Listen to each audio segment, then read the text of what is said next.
Hello, Renegade marketers. I've had the privilege of being on a lot of podcasts lately, and it's been a hoot talking about my new book, Renegade Marketing, 12 Steps to Building Unbeatable B2B Brands, with so many great hosts like Douglas Burdett, Alan Hart, Andy Paul, and David Lewis, among others.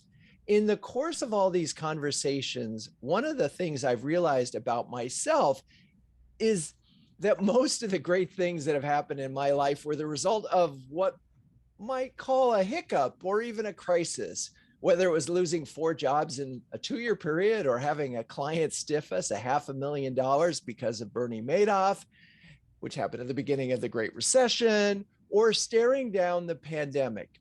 Each of these crises resolved into a pivotal inflection point for me. So much so that I now associate crises with opportunity. And just so this doesn't sound like I'm an ambulance chaser, it's worth noting that the route out of these challenges for me has always been, okay, this sucks, but it's probably worse for others than me. What can I do to help others get through this? And maybe they'll bring me along the way. And then the second part is, how can the CATS framework I outline in my book, CATS as in courageous, artful, thoughtful, and scientific, point the way, which, as you will soon learn, leads us directly to today's guest, Rob Whitney, Vice President, Global Marketing of Univar Solutions. Rob started his career as a political consultant and pivoted to marketing after getting a master's degree from Georgetown in PR and Corp Comms. Hello, Rob. Welcome to the show. Hi, thanks for having me. And congrats on the book, by the way. Thank you. It is a thing. It's the moment. And little to anybody of you, any listeners who are thinking about writing a book, keep in mind it's like another job. Well, it's in my backpack over there for my trip to London coming up. So I love it. All right. Well, you ought to be able to read it in at least, in that plane ride and in between getting some sleep and having a cocktail. So first of all, where are you? I always like to ground guests in their location. Yeah, sure. So I'm based in the Woodlands, Texas, which is a town just a little north of Houston. All right. Okay. Woodlands, Texas. And how's the weather? It's good today. It's the time of year you want to be in Houston, Texas. Not July, but probably October. Very cool. Yeah. All right. So let's go back a little bit. You were at Nexeo when it was acquired by Univar in 2019. Yep.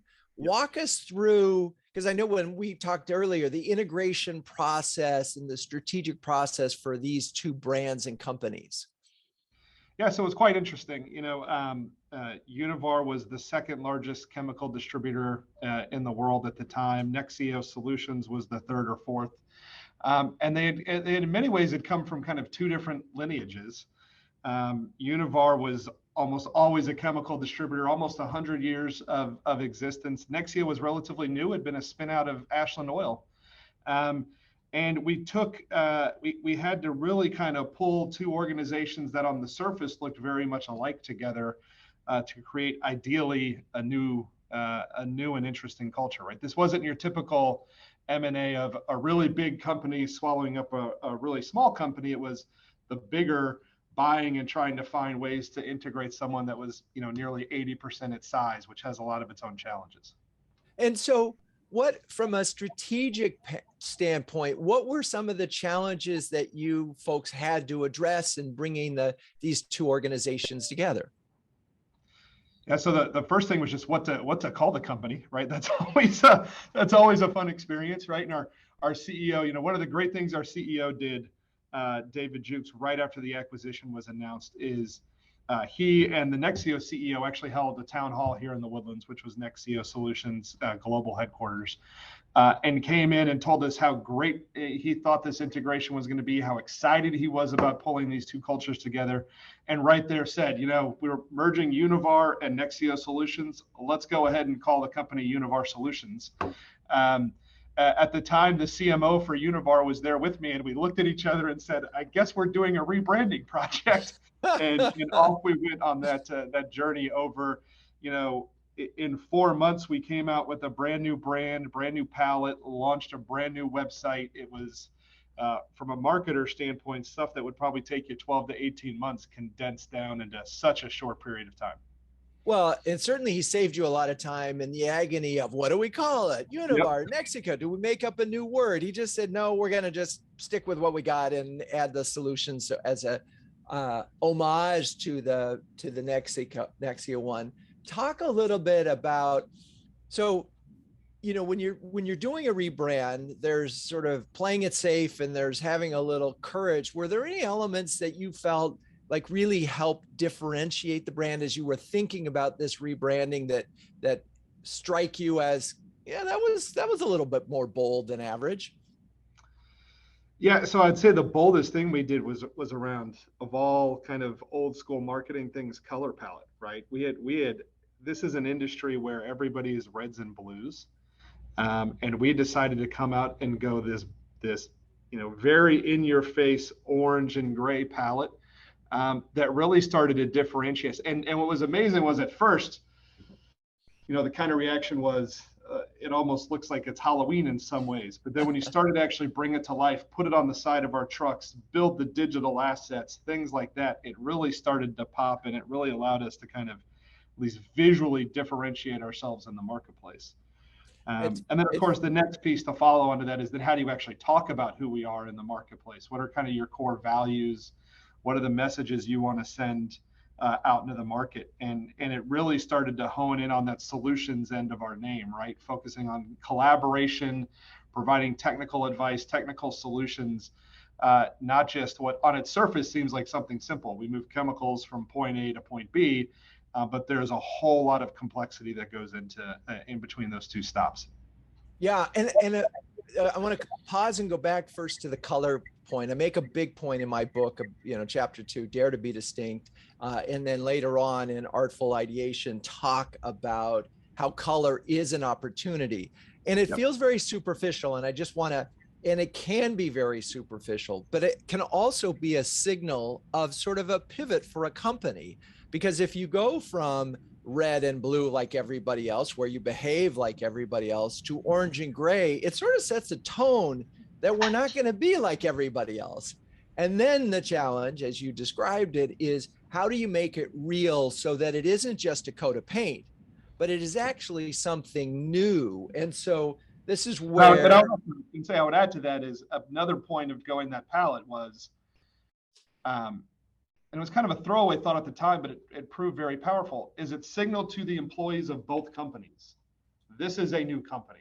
This is not, while yes, from a legal standpoint, Univar purchased Nexeo, that was not the approach we were going to take culturally in the market or with our employees. This was brand new, right? We tell you the first day of our company was March 1st, 2019, even if both Univar and then the legacy Ashland business are 100 years old. We're a 2.5-year-old company.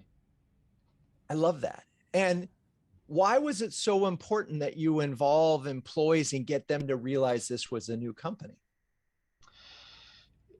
Because we took it as an opportunity to not just mimic what both legacy organizations did, or even say, hey, what are the good things that Part A does and the good things that Part B does? We took it as an opportunity to wipe the slate clean and go, what can we do new and different, right? Within reason, right? You still have a lot of legacy baggage you have to carry from process and IT and HR and things like that. But where could we challenge the conventional thinking and do something different in the marketplace was the assignment the CEO gave us. And again, I'm just going to reinforce this because it sounds obvious, but it doesn't happen in practice. So we talk about the need to be distinctive in the marketplace. We talk about how colors and design can help you do that. But that is not the idea here. The idea is to do something real that represents a transformation, that this is a really different new company. And so talk a little bit more about, okay, so we've got orange and gray. We're saying to employees, this new company starts in 2019. And you then talk about the service shift. Is that the big part that's sort of real, as instead of we're just not moving chemicals, but we're a company and a resource that you can come to for more than that, like a business partner that will help you use these chemicals to the optimal opportunity and help you get competitive advantage?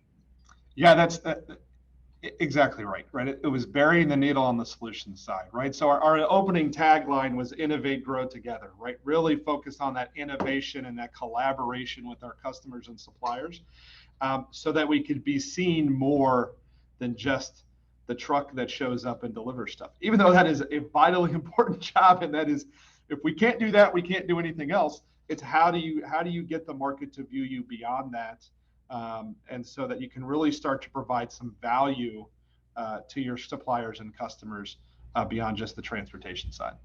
And I'm going to make a point for those, look, if you're in the chemical business and you've been moving chemicals, then you will obviously see the value add as a huge way of differentiating, which essentially is a commodity, right?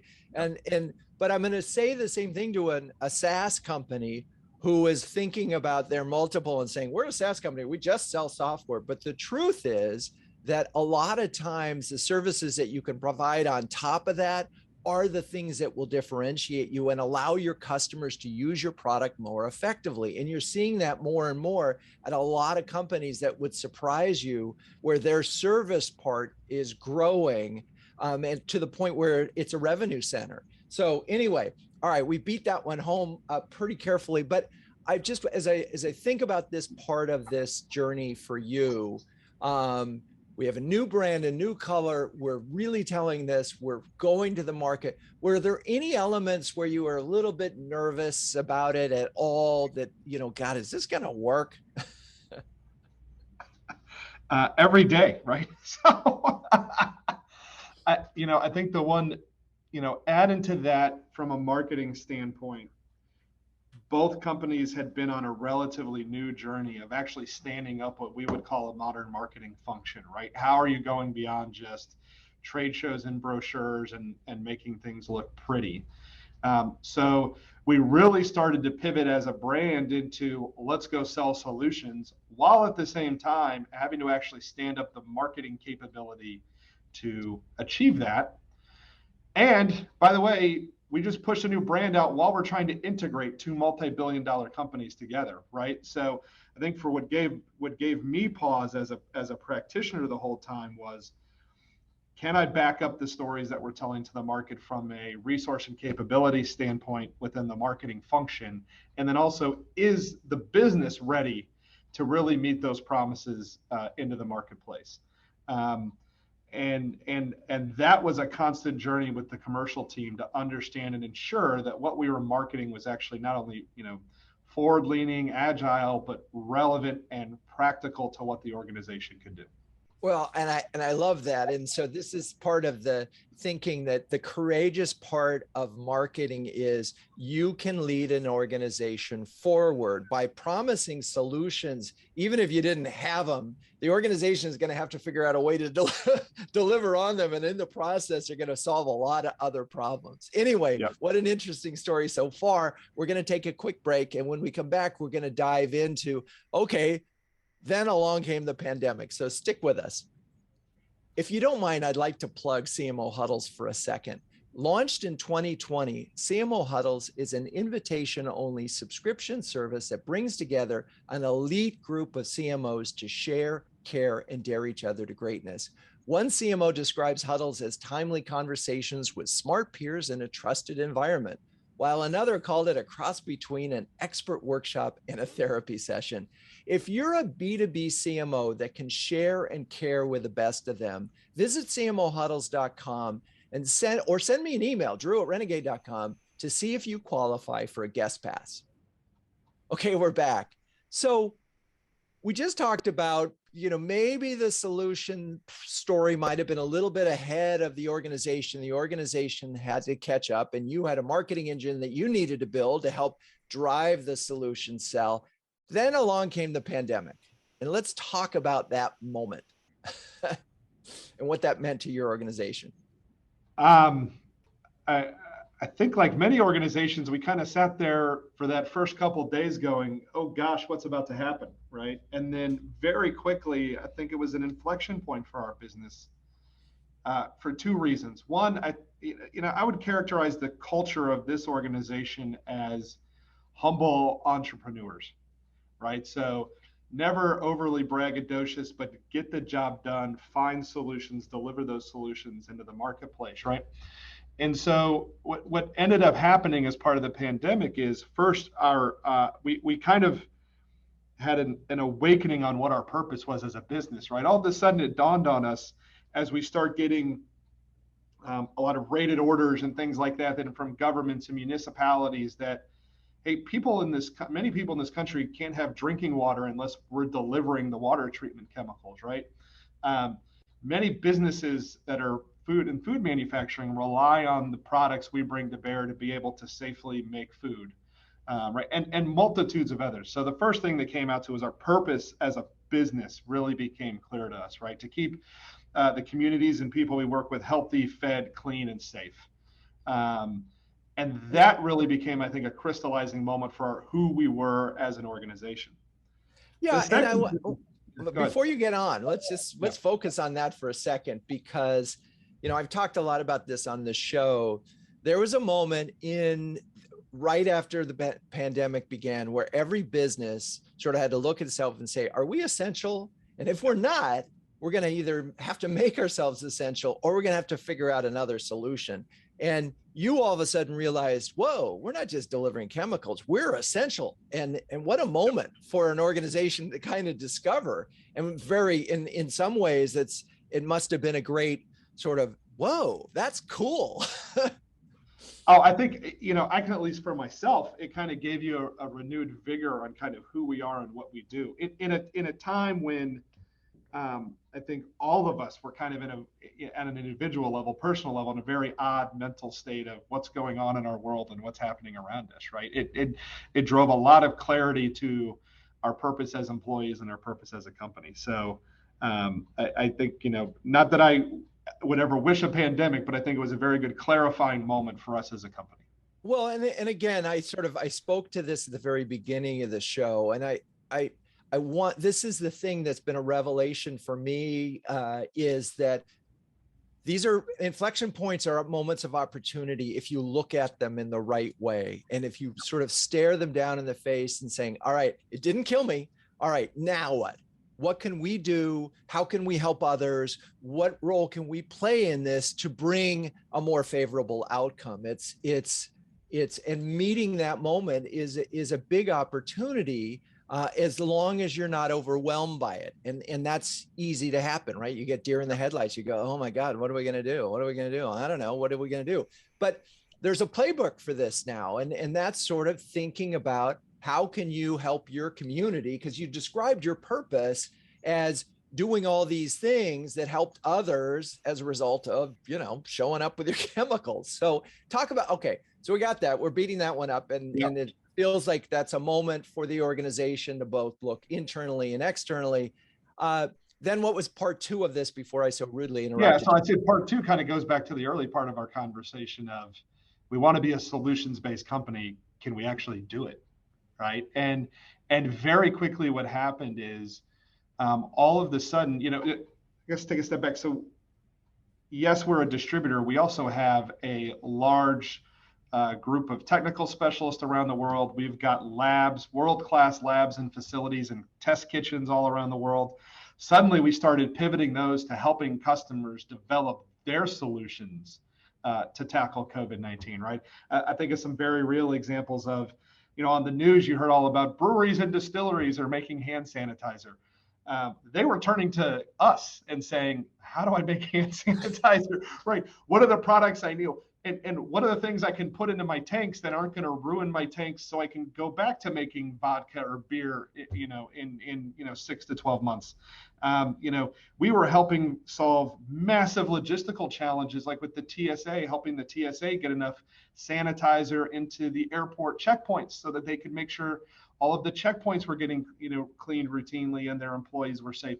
So all of a sudden, this solution story we had been telling ourselves, that our humble culture said, oh, are we really there? It was, oh my gosh, we actually are, right? All of the things we hope to be, we actually are those things. And it really allowed us to go off there and execute, and I think be more confident in the story we were telling out there, and moving us beyond just you kind of mentioned chemicals as a commodity. A third of our business is highly specialized ingredients and chemicals that go into makeup and food and things around your house, and it really kind of brought that to bear as well. That was such a vital part of our business. So let's go back to this point. Okay, so now all of a sudden, all these stories are starting to emerge of the critical role that you play to keep industry and food and water and all these things moving or pivoting as a result of the pandemic. What happened to the story? How did it evolve? How did you get it out there? What were the implications for marketing? Yeah, so we started to really kind of bury the needle from a marketing standpoint into what we call our customer success stories. So really getting out there and telling the stories of how we've helped a customer be successful in the marketplace. The other thing we really started focusing on is more technical and regulatory and trend-based solutions to the market. So now we don't sell finished products that you would use. But our labs are creating finished products to help our customers understand where are the latest trends going so that they can make decisions on what to go manufacture in the marketplace.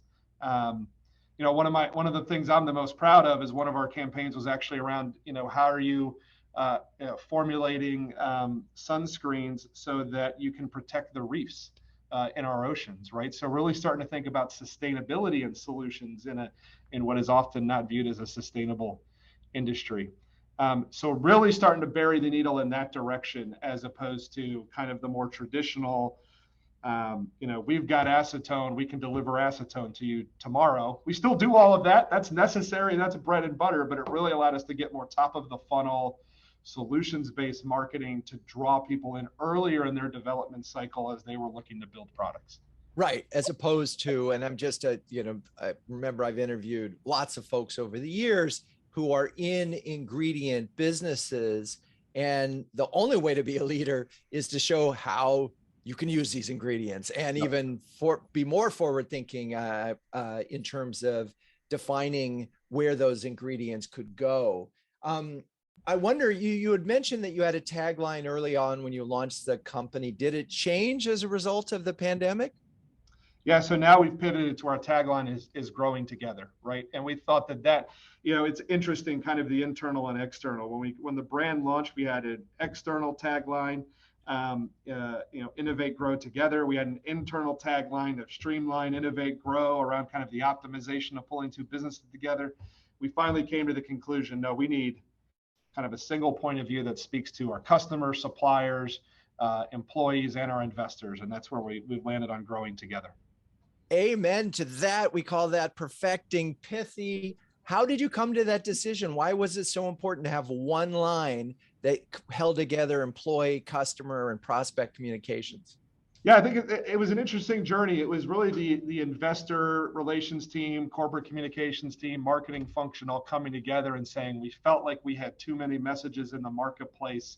We needed to slim things down. We needed to be clearer on who we are as a business. Again, I think a lot of that was about 6 months after we landed on our purpose. So it was kind of that journey of just being able to tell our story better at the enterprise level. We've gotten really good, and we are very good at telling our story at the specific line of business level, but how do we pull it all together? And that's where we landed on the growing together concept. And okay, so that could have just slotted right into, I guess, V2 of my book. I talk a lot about that and the need to have this one idea. And even though you're selling to a lot of different customers and you have a lot of different prospects, what's nice about growing together is that it's not chest beating, in the sense that you're putting your customers and saying, we're going to help. We're here. We're in the service business. We're here to help you. And I think that while the language is probably, I'm going to guess it's hard to own, it's easy to prove because you know what you have to show, right? Every case history needs to talk about how you're growing together. And so let's talk a little bit about how you then brought growing together to life. And for example, how did you communicate, and what was the challenge that did you develop any programs for employees for growing together? Yeah, so we developed a good bit of programs around that, kind of explaining what it meant, and where we thought it was going as a business. We integrated into all of our external campaigns. And I think now what we're doing as part of that continued evolution of again, a 2.5-year-old company is now really focusing on what we're calling culture workshops. So how are we pulling kind of frontline leaders and employees together to really talk about, we've got a vision, we know where we're going, but what do they want the culture of this organization to be? How can we kind of push down decision making and ownership deeper into the business, so it's not kind of sitting with a core group of executives? And how do we get them to buy in building this business? Because as with any merger, the first 18 to 24 months of that size of a merger, you have to be very tight and very controlled, right? Now and we've done it, we're there, we're on a platform. How do we now as a business go and build that final culture, that kind of culture 2.0 that we want to land on, that isn't just out of an M&A deck or the executive, the C-suite. It's really built from the frontline truck drivers and sales members and customer service reps helping define it. It's really interesting about the culture workshop. And what I like about that is that you sort of, okay, we brought these two cultures together. We brought these two companies together. We've been at it 18 months. And often it's sort of like, okay, we're done. Let's just focus externally. Let's keep filling the pipeline with new customers. And what's so interesting to me is now you're going back and saying, okay, we've made some progress, but there's probably more progress to be made in terms of helping this organization. This also happens to be a time where recruiting and retaining is very challenging for just about every company in America. So going back and having employees sort of asking their opinion, as I call it in the book, welcoming we, and sort of saying, all right, we're kind of interested in what you have to say. This isn't just, as you said, top down. We want you to be part of this. I think it's so interesting. Was there any element of the workshop or something that came out of the workshop that you're doing that surprised you? I think to this point, none of it's surprising to us, right? I think the nuance and the feedback is great, and maybe pivoted some decisions we would have made. I think it allows you to better prioritize what you are assuming the challenges are in the business as a leader. And I think overall it's been great. And look, I would say what's interesting for us is, I think any business over the last 18 months has to go through that, right? Even if we were a stable, company that had been around for 100 years, nothing changed, everything was great. The last 18 months are a pivot point for everybody. We had the extra challenge of, we're just coming off of an integration and merger as part of that, and had to finish that integration in the middle of a pandemic remotely, which was an interesting experience. And really have that conversation of who we are moving forward. With people that are, even if it's the same employee, I think all of us have changed dramatically on what we want out of our personal and professional life over the last 18 months. So engaging the workforce to understand what is important to them and what will keep them here, and want them to grow with the company, I think is now more pivotal than it's ever been for a business. I love that. And it's just so enlightened. Before we take another break, I just want to, so we've got growing together. I'm curious how you took that to your customers and made that real to them, because that's always so important, because you could go to market with this thing, and if you had a bunch of customers say, we're not growing together, the whole thing falls apart pretty quickly. So how did you either introduce the idea or make them sort of part of this story, because they are the story? Yeah, I think it's interesting. I think with the customers, it was actually much easier to land because, again, I go back to that. I think we had done a very good job of telling our niche story at the line of business level. And so it really just became a nice tagline that pulled together a lot of the work that was already being done at that kind of industry level, right? What it really then did was allow us to tie all of that together. So how can I tell a similar story, similar tagline to my lubes business, lubricants business, that I can to my food business, two completely different businesses, but still also continue to be relevant within those businesses. So we truly do look like an enterprise going to market that is understanding of those different industries and delivering for them. Yeah. And okay. So there's a lot of positive in growing together, and I get how it can hold all these businesses together. And what's interesting is there's room in that, because growth is individual growth, growth is company growth, growth is, you know, other things that are good. Okay, we're going to take another break, and when we come back, we're going to sort of wrap up and talk a little bit about some of the execution that you feel really good about and how you measured it. So stay with us. Hey, it's Drew, and I have some big news. My second book, Renegade Marketing 12 Steps to Building Unbeatable B2B Brands, just came out, and the response has been incredibly gratifying. It's the #1 hot new release on Amazon, and a recent Forbes article listed it as the #1 book among 7 books to help you dominate your industry. Based on over 450 CMO interviews, including not the one I did today, but many of the others that you've heard on this podcast, proprietary research, and a torture-tested process, Renegade Marketing is crammed with great stories and useful insights that you'll want to put to work on your B2B brand right away. Available in paperback, audio, and ebook on Amazon. You may want to buy copies for your whole team. And if you do, feel free to invite me to your book club session. Learn more at renegademarketing.com. Okay, we're back, and we're going to talk a little bit about execution and then get into metrics. And one of the things I'm very interested, I use the phrase thoughtful execution in the book, and I'm curious, as you brought this message, this story of growing together to the market, what are some of the executional elements that you had that you think that really moved the needle? Yeah, so I would say the ones we're probably the most proud of that we've really been able to land over the last 12 months. And it's things we've done for a while, but the kind of growing together concept and our evolution has really landed on is one of the areas we focus on is what we call strategic ingredient marketing. And so those are actually our trends campaigns, right? And we're coming up and showing you a finished product to have a conversation around where the market is going. We also integrate our suppliers into that, right? So it becomes a really kind of great Venn diagram of what we do, what our suppliers do, and what the industry needs to deliver to have a conversation about specific solutions. Maybe you're having foaming challenges in your shampoo. You need a more, natural bio-based product into your cleaner, or a lot of work into the plant-based proteins with our food industry team right now, and kind of how do you actually bind that stuff together so it becomes something that people can, take to market. So I've been proudest of kind of that ability that we've landed, and also the agility in which we've been able to adjust rapidly over the last 18 months and what are just constant changing market and consumer dynamics, and trying to stay ahead of where the consumers are so that we can help our customers and our suppliers really develop the products that are needed to meet those demands.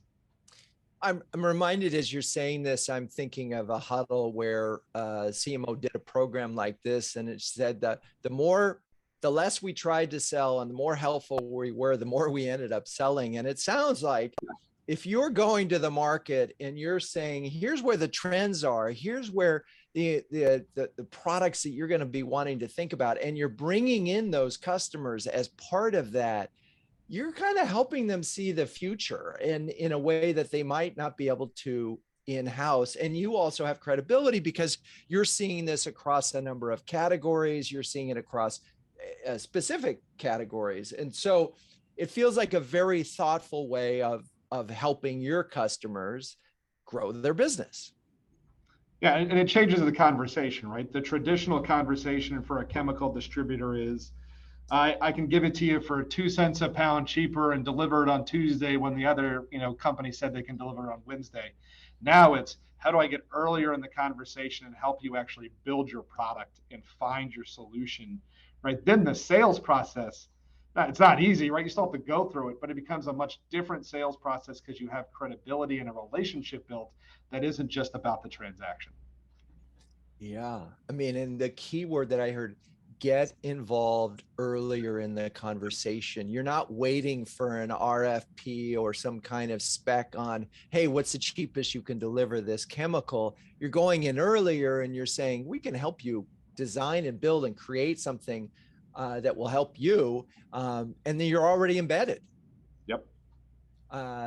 And so I imagine, and I'm guessing here that the result of that, and I think we could talk about some results. How do you approach measurement overall in terms of when you look at your marketing activities? What are sort of the key metrics that matter to you? Yeah. So the one thing I did early on when I came into the business was put a bottom line dollar figure measurement on marketing activity. That is often the hardest thing for us as marketers to do, and to do it with credibility in a manner that the business actually believes the number you're presenting. But I realized very quickly, at the time it was at Nexeo, we were a 4.5% EBITDA business. I'm not going to walk in and say, give me 10% of sales, to drive marketing, right? That's a non-starter of a conversation. So I had to build measurements in place that directly tied value back. So each of our industry marketing managers actually has a gross profit number they have to deliver to every year. And so that was kind of number one to get credibility. Now we're kind of doing in reverse of what most marketers do. Now we're starting to go earlier in the funnel and judge earlier in the funnel behavior, more to inform us on how we can get to that gross profit number, but also to educate the company so they understand why getting earlier in the funnel, earlier in the sales cycle matters to help our account managers out there in the marketplace. So most of your typical stuff around engagement scores, conversion rates, those types of things are starting to come into, kind of harder measurements for us. And so I'm going to work backwards from gross profit, because gross profit is interesting. I mean, it's what kind of customer did you sell into? And there are customers that will squeeze every last inch of profit out of you. How long did it take to get that customer? What's the lifetime value of that customer? All of these things sort of factor in, and marketing is one aspect of it. So how did you sort of zoom in on how does marketing help deliver that? Because it's right. I mean, it could take 20, there's customers that just getting in the door. I mean, you had so many proof of concepts, and you could have a pilot that went on 9 months. And by the time you finally got it, everybody's forgotten about, oh, this was a marketing generated lead. I mean, where do you see marketing play a role in this? And I also imagine, and this, correct me if I'm wrong, customer success and customer growth is a huge part of this too. Yes, very much so. So we got there by being very purposeful and taking small bites at a time, right? So really focused in the beginning on what are subsets of customers we think we can convert fast. And the beauty of our business from a marketing standpoint is I have a big multi-billion-dollar commodity business that's very transactional. Got a multi-billion-dollar specialty business where some of our sales cycles, especially in food and pharmaceutical, are, a year and a half, 2 years long, right? So the easiest thing to do was go focus on the transactional, build the engine for the transactional. And we spent about the first 2 years doing that, and really honing in on a methodology that the sales team believed in and could say, yes, marketing helped us deliver that. And then I used the sales team to go out there and be the advocates for marketing as a function and organization as we started to build the capability to focus on the more long-term, specialty-driven business cycles for the organization. And so now what we've done, on the back end, we tag every opportunity that comes in, existing customer, new customer, so that we can track it. We have some agreed upon methodology that the business has signed up for. And then when we now present what marketing is going to deliver from a gross profit standpoint, it's both myself and that business leader going together to the executive team and saying, yes, marketing needs X amount of money for our industry, and it's going to help us deliver Y amount of growth. And I found by being able to do that, lock arm in arm with the sales leaders, I have significantly more success than I ever did walking in on my own going, this is what marketing can do for you, So the business can do advocates for you, and it becomes much easier. Well, and here's the thing. Every salesperson knows what it means to have air cover.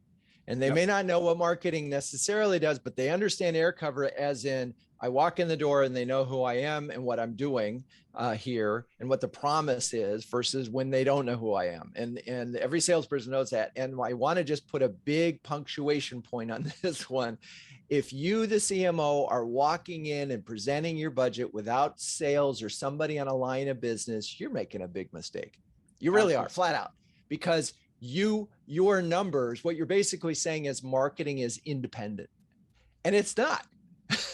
Right? Marketing is only successful if sales is successful, period.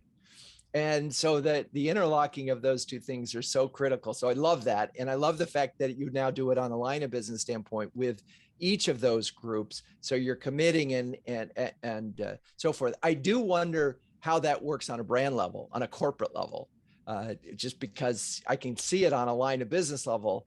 In each of those individual lines of business, depending on their profit margin, depending on their growth prospects and other things, will sort of help you budget, right? Because there could be some older industries that just aren't growing, and why invest in those, right? Yeah, and to your point, I'm going to get a different gross profit margin off my commodity business than I will off my specialty business, right? But we as an enterprise have to accept that the true value we provide to someone in our space is the ability to deliver the whole can, right? That's if you think about a can of paint and the 15 chemicals that go in it, you know, we're one of the few companies that can deliver all of it. So being able to walk out there with a whole catalog and a whole approach, and the security of supply we bring as a global entity in today's supply chain, just helps and empowers our specialty business that's much more technical, much more long-term moving forward. So there's a very good balance that the executive committee, I think, drives home to make sure we're not burying the needle in one direction just because we think that's where the dollars are in the short term.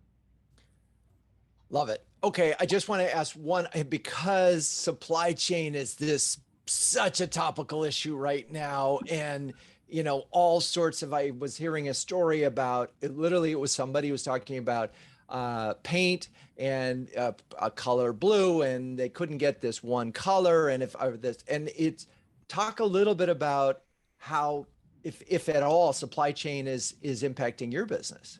Oh, it's gigantic. I would say what people are feeling in the supply chain today for finished goods, we have been feeling for months, and we're kind of, I would say, a leading indicator on where the market is going to go. Right. So our head of product, global product management, sits just a few desks away from me, and I remember him walking in February and telling me what to go buy, and sure enough, everything is 30-40% higher than it was. Right.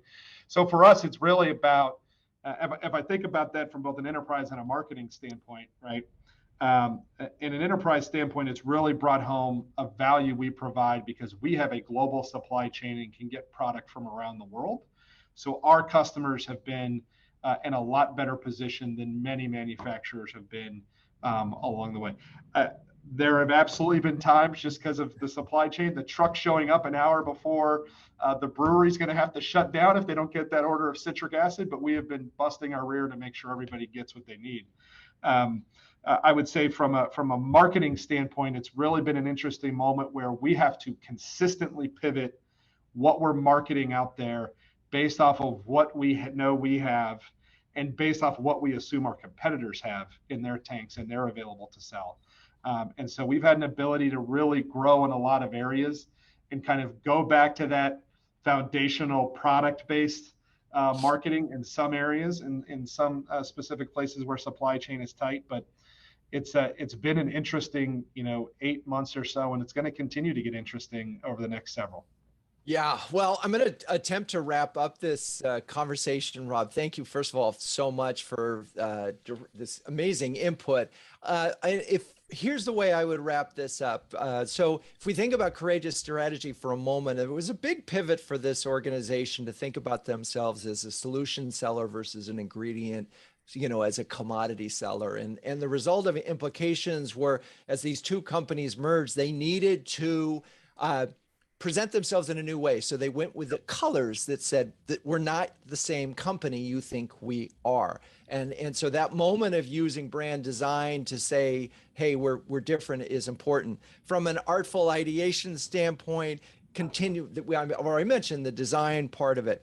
What I love about the thoughtful execution story is the research on trends and where it's going and how helpful that is to your customers to see a future beyond the current supply chain challenges into a future where they can have new products, all of which is summarized by this idea of growing together, as in perfecting pithy. Okay, from a science matter standpoint, I mean, you went right to revenue. I think that's a really hard place to start, but it's bold and important. And speaking of courage, and if you can do that, you're always going to have a seat at the table.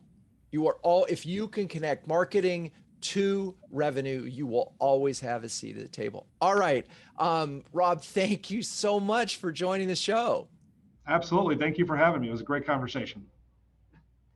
If you've enjoyed this episode, do me a favor, go to iTunes or wherever your favorite podcast channel is and just write a review and give us that 5-star rating. We really appreciate that. Also, hey, ping Rob on LinkedIn and just say, hey, you enjoyed hearing him on the show. Renegade Marketers Unite is written and directed by Drew Neiser. Hey, that's me. Audio production is by Sam Beck. Show notes are written by Melissa Caffrey. The music is by the amazing Burns Twins, and intro voiceover is Linda Cornelius. To find the transcripts of all episodes, suggest future guests, and learn more about the B2B market research projects we have going on at renegade.com, please visit renegade.com. I'm your host, Drew Neiser, and until next time, keep those renegade thinking caps on and strong.